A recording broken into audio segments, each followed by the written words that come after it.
Imagine this. After nearly 2 years of frosty silence, Prince Harry steps into Clarence's house for a private tea with his father, King Charles III. Picture the scene. Warm embraces, maybe a tear or two, and whispers of mending a broken family. The prodigal son seems ready to return, to heal old wounds. But then, just days later, Harry drops a bombshell interview that rips the fragile truce apart. He doubles down on every explosive claim from his memoir Spare, the physical clash with William, the pointed accusations against Camilla, the raw pain over Meghan's treatment. No apologies, no regrets. He says his conscience is clear. And now King Charles is trembling, not just hurt, but terrified. Terrified that the damage to the monarchy is permanent. Terrified that his son's rebellion has no limits. Has Harry finally crossed the line that leaves the king utterly done? If you're as hooked on royal drama as I am, smash that like button right now, hit subscribe, and let's dive into the chaos that's rocking Buckingham Palace. Royal watchers, drama enthusiasts, welcome to the deep dive you didn't know you needed. Today, we're unraveling one of the most jaw-dropping chapters in the House of Windsor saga. The title says it all. Prince Harry finally crosses line that has King Charles completely terrified and done. To understand why this moment has the king shaken to his core, we need to travel back to the seismic shift that started it all. Megxit, January 2020. Prince Harry, once the beloved spare heir with the cheeky grin, and his wife Meghan Markle, the American actress who captivated the world, shocked everyone by stepping back from royal duties. Why? The reasons were layered like a royal wedding cake: relentless media harassment, strained family dynamics, and a hunger for a life less constrained by protocol. They packed up, left Frogmore Cottage, and settled in Montecito, California, dreaming of freedom. But freedom came with a price. And the drama? It clung to them like mist over the Thames. Let's fast forward to March 2021, the Oprah Winfrey interview. If you thought Megxit was a bombshell, this was a nuclear explosion. Harry and Meghan sat down and bared their souls. They revealed concerns within the royal family about their unborn son, Archie's skin colour, implying racism at the heart of the monarchy. Meghan spoke of her mental health struggles, saying she felt suicidal and was denied help. Harry admitted to feeling trapped, cut off financially by the family. The world was glued to their words. But inside Buckingham Palace, devastation. King Charles, still Prince of Wales then, was reportedly heartbroken, grappling with accusations that cut deep. But that was just the opening act. December 2022 brought the Netflix docuseries Harry and Meghan. 6 hours of polished storytelling, painting the royal family as cold, manipulative, and complicit in media attacks.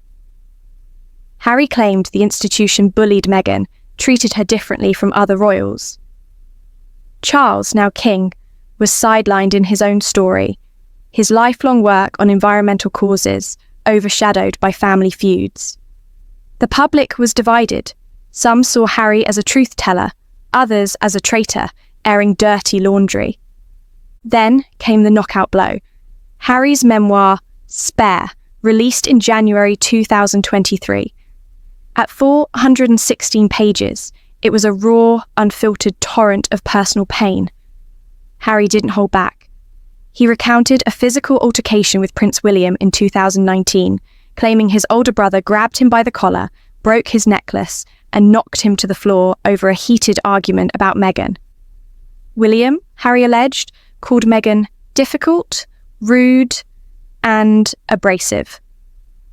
Harry didn't spare Queen Camilla either, branding her dangerous for allegedly leaking stories to the press to bolster her image at the expense of Princess Diana's legacy. He even detailed private family spats, like the now infamous bridesmaid dress row between Meghan and Kate, where Meghan was left in tears, only for Kate to apologise with flowers later. the fallout was cataclysmic. William, sources said, was incandescent with rage, refusing to speak to Harry. Charles, newly crowned, stripped Harry of his military patronages and evicted him from Frogmore Cottage. Harry fought legal battles over his UK security, winning some, losing others. The rift deepened. Then, in February 2024, Charles's cancer diagnosis rocked the family. Harry flew to London for a fleeting 30-minute visit. No sleepover, no warm family reunion.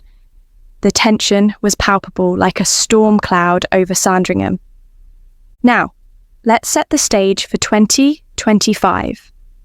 Charles, at 76, is battling his illness, his reign defined by his environmental passion, but haunted by family fractures. Harry turns 41 on September 15th. Whispers of reconciliation start to circulate. Could this be the moment the Windsors heal? A pivotal meeting on September 10th seems to promise just that. But then, Harry's actions send shockwaves. Let's dive into that moment. It's September 8th, 2025, and Prince Harry lands in London. This isn't a public appearance for Invictus or a charity gala. It's deeply personal. He's here to see his father. King Charles, worn by cancer treatments, looks frailer than the robust prince who once championed organic farming. At 76, he's reflective, yearning for his sons. His bond with William, the heir, is rock solid. But Harry? That's the wound that won't close. Harry's been dropping hints about wanting to mend things. In a May 2025 BBC interview, he said, "There's no point in continuing the fight, especially with Dad's health.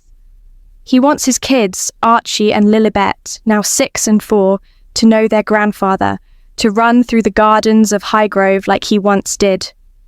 Meghan, back in Montecito, supports the idea but remains cautious. She's seen the palace's cold shoulder too many times. The meeting happens on September 10th at Clarence House, Charles's London residence. It's intimate, lasting less than an hour, but it's heavy with emotion. Insiders leak to Us Weekly. There were hugs, tears, a real sense of connection. Charles, ever the diplomat, extends what one source calls an olive branch wrapped in a test. The unspoken deal? Harry keeps this private. No leaks, no tell-alls about their chat. They talk about Charles's health, the grandchildren, even Harry's work with veterans. For a fleeting moment, it feels like the old days, when Harry was the charming prince who could make his father laugh.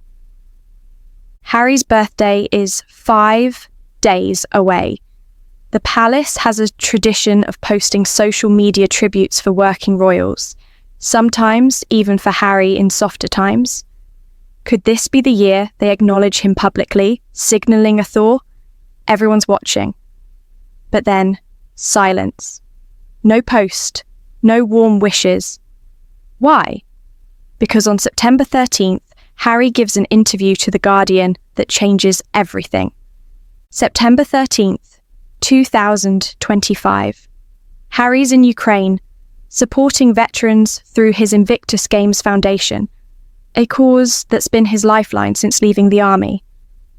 Somewhere en route or during this trip, he sits down with The Guardian. And folks, this is the moment.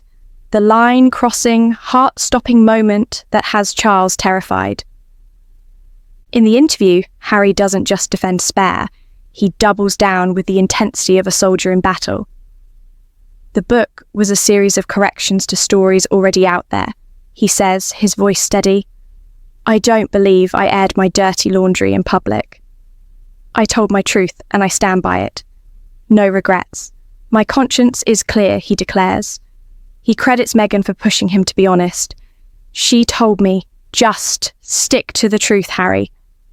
That's all that matters. Let's unpack what he's defending.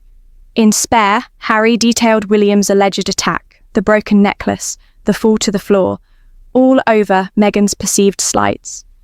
He painted Kate as the instigator in the bridesmaid dress saga, making Meghan cry before her wedding, only offering flowers as a belated apology. He called Camilla dangerous, accusing her of manipulating the press to overshadow Diana's memory. He even took shots at Charles's parenting, describing him as emotionally distant, more comfortable with his plants than his sons. These weren't just stories. They were daggers, each one piercing the royal family's carefully curated image. Royal expert Jack Royston, writing for Newsweek, calls Harry's stance uncompromising. Harry's message is clear. He believes he's right and the family was wrong. This isn't a mea culpa. It's a gauntlet thrown down just days after a tearful reunion. To Charles, it's a betrayal of the trust they rebuilt over tea. To William, it's salt in a wound that never healed. To the palace, it's a warning siren. Harry's not done talking. Charles is terrified for good reason. What if Harry's planning spare two? What if he spills more secrets about the monarchy's inner workings, especially as Charles navigates his health and the eventual transition to William? With Prince George, the future king, watching from the wings, stability is everything. This interview, post-reunion, feels like a declaration of war. The royal family's reaction is swift and telling. No birthday post for Harry on September 15th, just cold silence. Insiders tell The Sun William is deeply hurt, refusing contact. Kate, who faced her own cancer battle in 2024, stays quiet but aligns with William, their bond tighter than ever. Charles, sources say, is done with the cycle of hope and betrayal. He's focused on his legacy, climate change, conservation, the monarchy's future, not Harry's headlines. Let's break down why this has Charles so terrified. First, trust, or the lack of it. That Clarence House meeting was a leap of faith for Charles. Harry promised no leaks, no public rehashing. But this interview, so soon after, feels like a violation. It doesn't directly spill details of their tea, but by defending Spare, Harry's endorsing every wound he inflicted. Charles fears more leaks. After all, Harry and Meghan have been accused of briefing friendly journalists like Omid Scobie in the past. Second, time is not on Charles's side. At 76, with cancer, he's acutely aware of his mortality. He wants to reconcile for his grandchildren's sake. Archie and Lilibet, growing up in California, barely know their grandfather. Charles dreams of them visiting Balmoral, building memories. But Harry's interview suggests he's not ready to let go of the fight. What if this escalates while Charles is still here? Or worse, after he's gone? Third, the monarchy itself is at stake. Post-Diana, post-Prince Andrew's scandals, the institution is on shaky ground. Harry's public attacks erode public trust.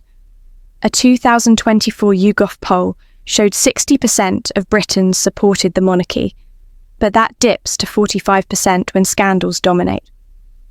Charles, the eco-king, wants headlines about his green initiatives, rewilding projects, sustainable agriculture, not family feuds. Harry's words risk turning the monarchy into a soap opera. Fourth, there's William's influence. The Prince of Wales, now 43, is fiercely protective of the crown's future. He sees Harry as a loose cannon, influenced by Meghan and American media culture. William's reportedly against any softening toward Harry, fearing more betrayals. If Charles pushes for reconciliation, he risks alienating his heir, a dangerous rift when succession looms. Experts are unanimous. This is the line. Harry's past attacks, Oprah, Netflix, Spare, were painful, but defending them after a heartfelt reunion. It's like spitting in the tea Charles poured. The king is done, or at least projecting that he is, to shield the monarchy from further damage. So, what happens next? The royal rumour mill is churning. Will Charles cut Harry off entirely? No more invitations to Balmoral or Sandringham. Harry's security battles continue. He sued the Home Office over protection levels, winning partial victories but losing appeals. Without royal-grade security, UK visits are risky, potentially keeping him and his family away. Meghan's role is under scrutiny.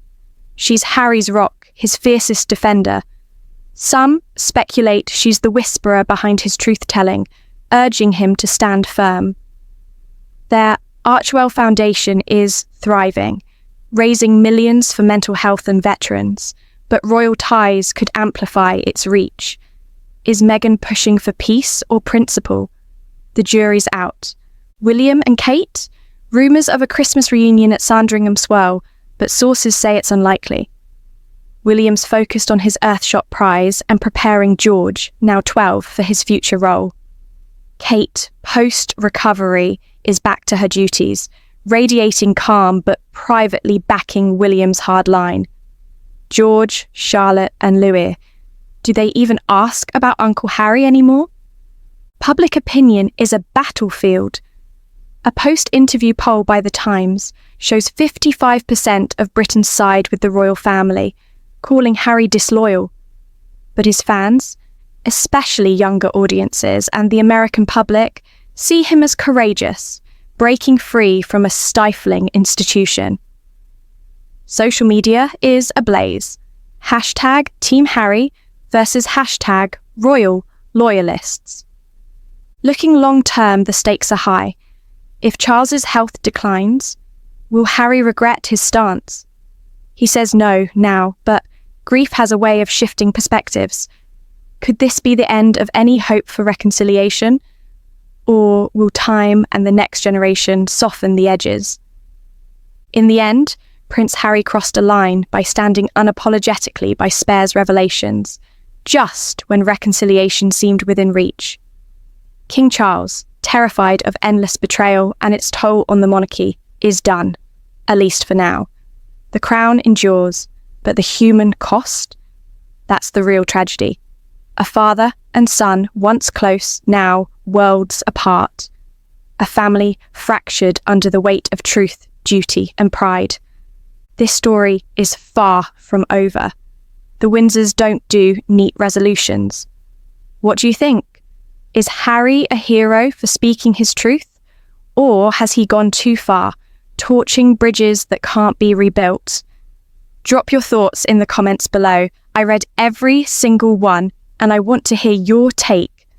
If this deep dive into royal drama kept you glued, smash that like button, subscribe for more juicy updates, and hit the bell so you never miss a moment of Windsor chaos. Share this video with a friend who's as obsessed with the royals as we are. Thanks for watching, and I'll see you in the next one.